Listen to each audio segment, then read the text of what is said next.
This is KHQA Overtime with Chris Dewar. Brought to you by Con Communications. This is KHQA. It's your news now. Oh, and beware the Ides of March, my friends. You have entered overtime.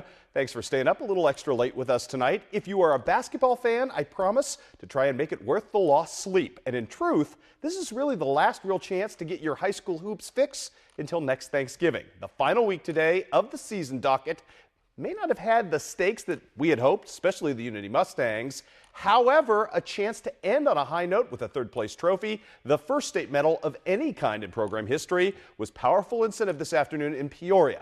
And speaking bluntly, unless you're a real dyed-in-the-wool Mustang lover, today's Class A 1A undercard battle wasn't overly pleasing to the eye from the offensive standpoint. All that matters in the Unity Metroplex, however, was that it compensated by being tremendously pleasing to the heart.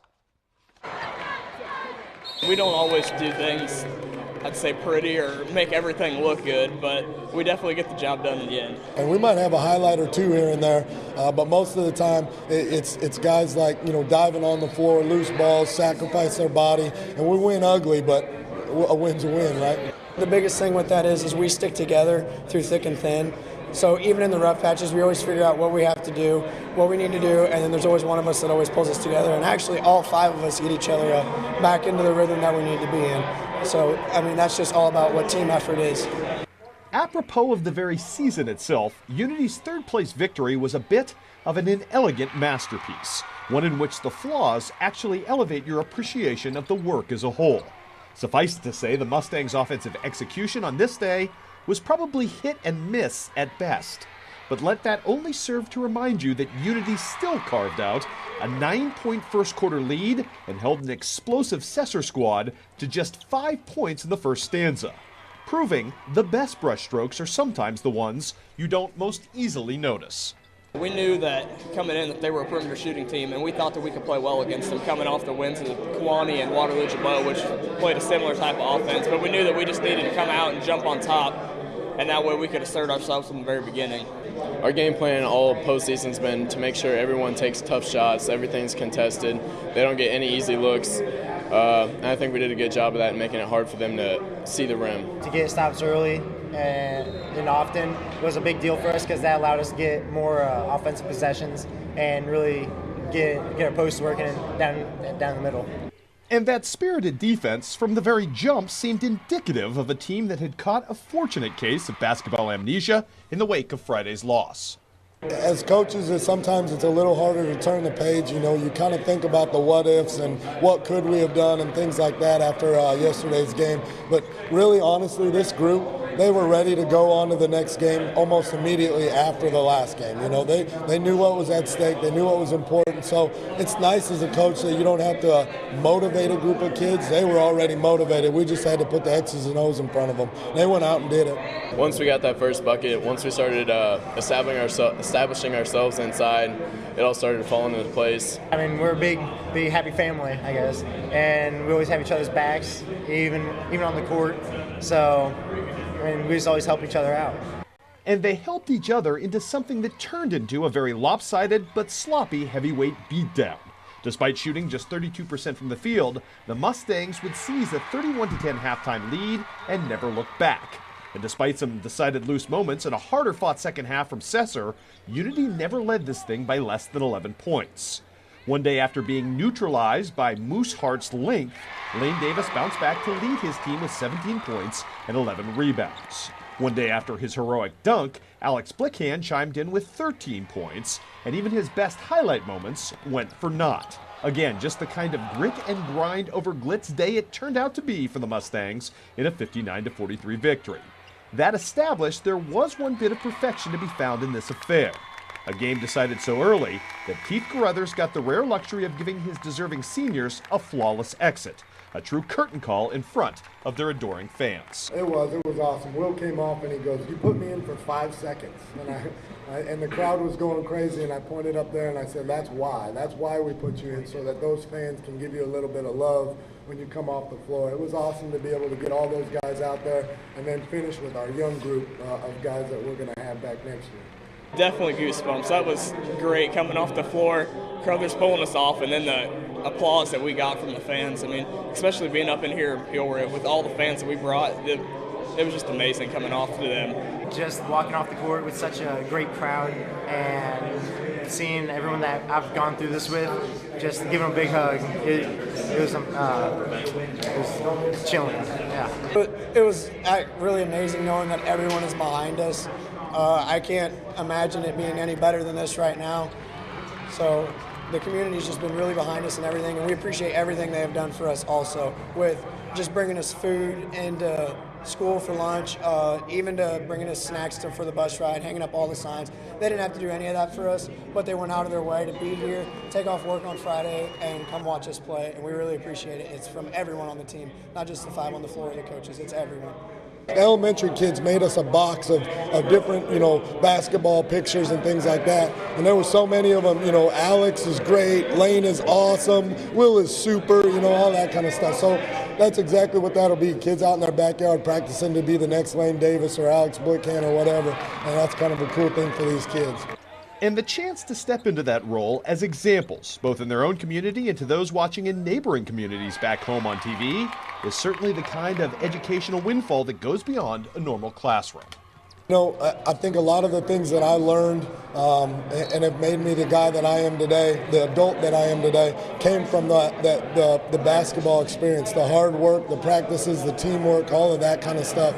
And I know that these guys are a good group of kids, and this is going to benefit them 10, 20 years down the line. A moment like that, you can't ask much more. And the fact that a bunch of people are out there watching and idolize you, it's unbelievable, because I never imagined some kid would be wanting to be like me. But I mean, I see little kids that I used to rep for, and they're not even from our area. They're from like Southeastern, and they come up to me and high five, like, your dunk is amazing, and it's just really humbling. But internally, there was also something inspiring about this kind of season that a lot of the experts never saw coming. They say good basketball teams take on the persona of their head coach, and Unity was indeed equal parts tough, savvy, and gritty. But the man who authored this fantastic run says what was best about the experience was that it was a true two-way street. Love to see that out of your kids, but I think as a coach, truly, you learn a little bit from your kids as well. And so as this season went on, I'm a little bit of a tense guy sometimes when I get serious about practice and games, and these guys have been able to help me relax and just enjoy the moment sometimes. You learn a lot from each other, and that's what makes you a family at the end of the year, without a doubt. A job superbly well done, gentlemen, and if you are part of the community, the tri-state community, not just the Minden or the Unity community or Lorain or wherever, but if you want to show your appreciation, you have the chance tomorrow at 1:30, fire truck ride through town, 2 o'clock pep rally at the school. Go on out and show these kids a big round of support. They certainly deserve it for all that they've done. And speaking of the deserving, the Canton Tigers also found redemption on the late shift in Columbia last night, less than 24 hours after being tagged with one of the most inexplicable and heartbreaking playoff losses imaginable. A March Madness buzzer beater courtesy of Iberia. Andy Anderson's crew bounced back to author a more appropriate ending at Thayer's expense. Let's take you to those highlights because it turned out to be a darn good game. Last ride for Canton's Big Three, including the 2 outstanding seniors. You see one of them right there, Tyler Neiman looking for a bounce back. Look at the pass inside to Gabe McKenzie. He'll be back next year, and that's bad news for everybody in Class 2. 3-point play to start, and Thayer was on its heels early, and that wasn't good for Thayer. Again, Tyler Neiman with the steal off the inbounds.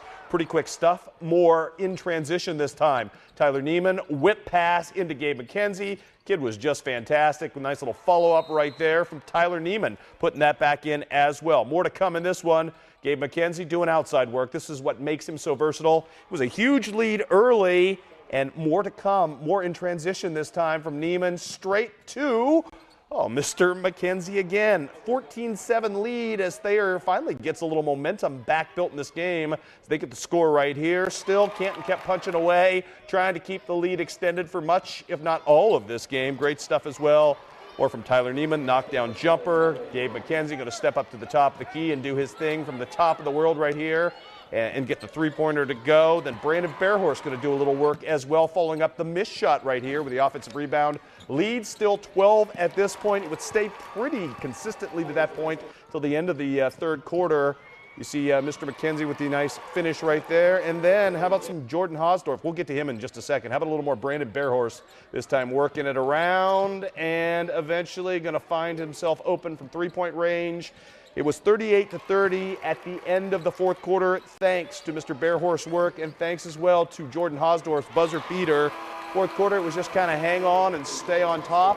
The Canton Tigers would do exactly that as they end up getting the victory. Great stuff out of them last night.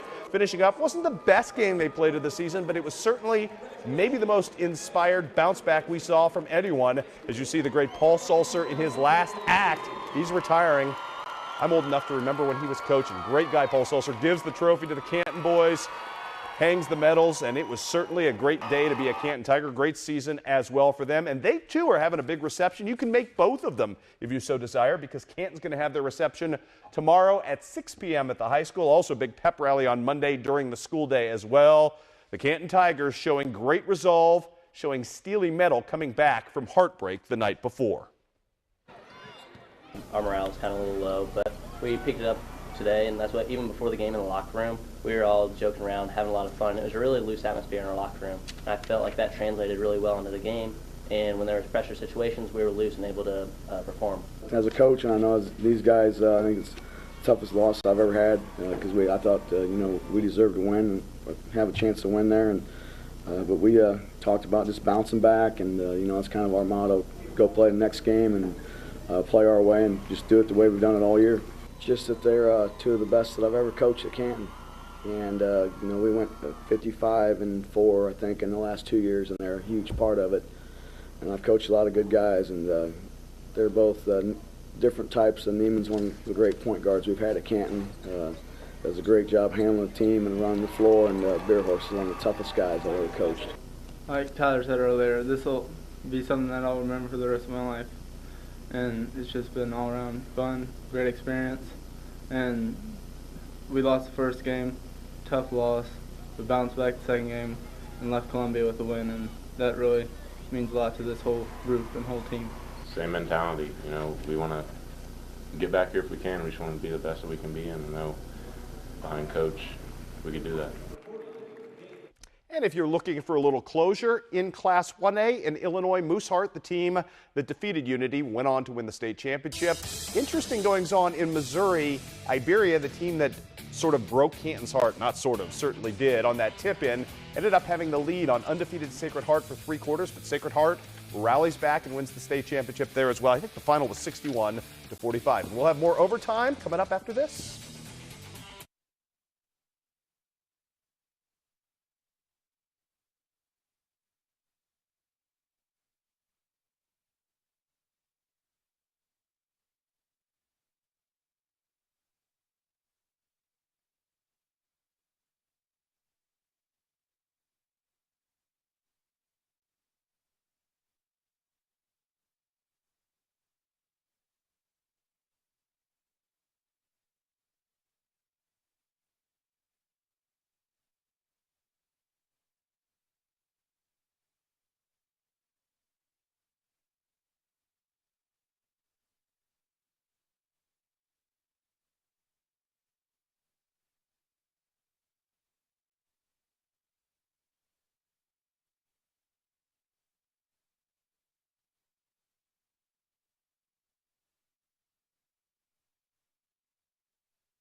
You're watching KHQA Overtime with Chris Dewar.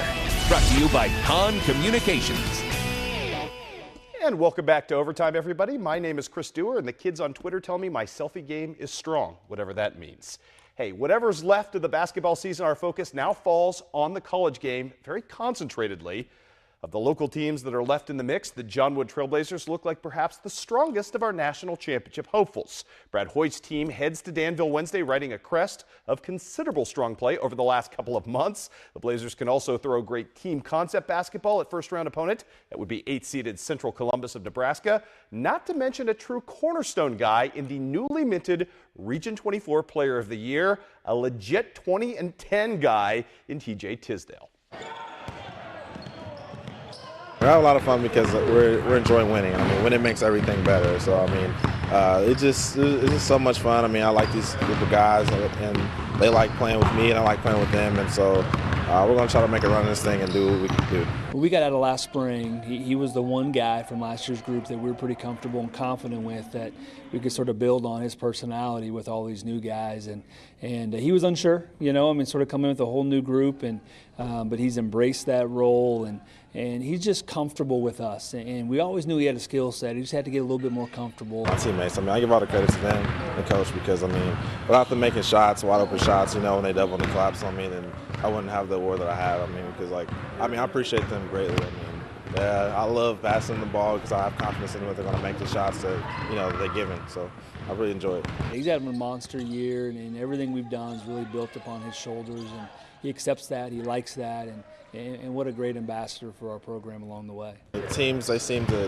double me a lot, but as long as they keep doubling, I'm just going to keep finding open guys and we're going to keep making shots. You know, the interesting thing, he's not a highlight film guy. I mean, we couldn't put together a highlight film to be able to send it and get a lot of oohs and ahs.